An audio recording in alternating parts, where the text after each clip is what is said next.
Hello everyone, welcome to our channel learners pro by Reshma.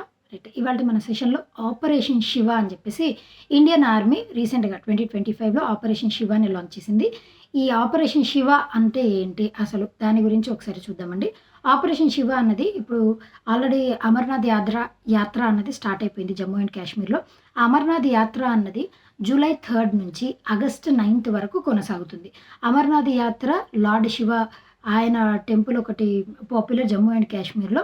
అక్కడ ఐస్‌తో మంచుతో కప్పబడి ఉంటది. అయితే ఆయన జీవితంలో జరిగినటువంటి కొన్ని మిరాకిల్స్ మనం అక్కడికి వెళ్లి దర్శించుకున్నప్పుడు ఆ నాలెడ్జ్, ఆ పవర్ అంతా కూడా మనకొస్తుందని చెప్పేసి చాలామంది యాత్రికులు పిల్గ్రిమేజ్ లాగా దాన్ని చేస్తూ ఉంటారు జూలై, ఆగస్ట్ మంత్‌లో.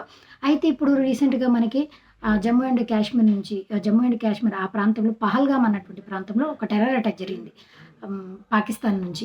అట్లా దానికి ఎగెయిన్స్ట్‌గా మనం ఆపరేషన్ సింధు అని చెప్పేసి చేశారు ఇండియన్ ఆర్మీ వాళ్ళు. అది తెలుసు కదండీ. అట్లాంటి ఆ టెర్రరిస్ట్ యాక్ట్స్ ఏవైతే ఉంటాయో అవి వాటిని ఎదుర్కోవటానికి, వాటి నుంచి పీపుల్‌ని సెక్యూర్ చేయటం కోసం అని చెప్పేసి అమర్నాథ్ యాత్రలో భాగంగా ఆపరేషన్ శివ, లార్డ్ శివ కోసమే ఈ అమర్నాథ్ యాత్ర చేస్తారు కదా! దాంట్లో భాగంగానే ఈ ఆపరేషన్ శివ అన్నదాన్ని ఇండియన్ ఆర్మీ వాళ్ళు మన వాళ్ళకి ఎవరైతే ఆ పిల్గ్రిమేజ్‌ని విజిట్ చేస్తారు. Every year some 2-3 lakh members దాన్ని దర్శించుకుంటారు. అందుకోసం వాళ్ళందరికీ సెక్యూరిటీని ప్రొవైడ్ చేయడానికి ఆపరేషన్ శివాని ఇండియన్ ఆర్మీ రీసెంట్‌గా లాంచ్ చేసింది. దీనికి ఎవరు కోఆర్డినేట్ చేస్తారు అంటే CAPF, central armed police force, వీళ్ళు దీంతో పాటు డిజాస్టర్ రెస్పాన్స్ టీమ్ వీళ్ళు కూడా ఇన్వాల్వ్ అయ్యి దీనిని పెర్ఫార్మ్ చేస్తారు. That is operation Shiva.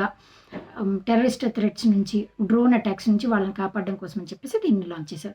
And రీసెంట్‌గా ఆపరేషన్ సింధూర్ వచ్చేసి పహల్గామ్ అటాక్‌కి ఎగెయిన్స్ట్‌గా మన ఇండియన్ ఆర్మీ లాంచ్ చేసినటువంటి ఆపరేషన్ పేరే ఆపరేషన్ సింధూర్. ఇది కూడా గుర్తుపెట్టుకోండి. ఇంటర్నేషనల్ లెవెల్‌లో కొన్ని ఆపరేషన్స్ రీసెంట్‌గా మనకి లైమ్ లైట్‌లో ఉన్నాయి. అవి వచ్చేసి ఏంటి అంటే operation rising lion. Operation rising lion వచ్చేసి ఇజ్రాయెల్ ఇరాన్ మీద అటాక్ చేయడం కోసం అని చెప్పేసి ఆపరేషన్ రైజింగ్ లయన్ని స్టార్ట్ చేసింది. మరి ఇరాన్ ఊరుకుంటుందా? దాన్ని కౌంటర్ అటాక్ చేస్తుంది కదా! అందుకోసం అని చెప్పేసి దాని కౌంటర్ అటాక్‌గా ఆపరేషన్ ట్రూ ప్రామిస్ 3 అని చెప్పేసి లాంచ్ చేసింది ఇరాన్ ఇజ్రాయెల్ మీద. ఇంకొకటి ఇజ్రాయెల్‌కి మన యూఎస్ సపోర్ట్‌గా ఉంటుంది కాబట్టి ఆపరేషన్ మిడ్‌నైట్ హ్యామర్ అని చెప్పి యూఎస్ ఇరాన్ మీద దాడికి ఆపరేషన్ మిడ్‌నైట్ హ్యామర్‌ని లాంచ్ చేసింది. ఇవన్నీ రీసెంట్‌గా ఇంటర్నేషనల్ లెవెల్‌లో న్యూస్‌లో ఉన్నటువంటి అంశాలు. ఇంకా సబ్స్క్రైబ్ చేసుకోకపోతే do subscribe to our channel and keep watching. Thank you.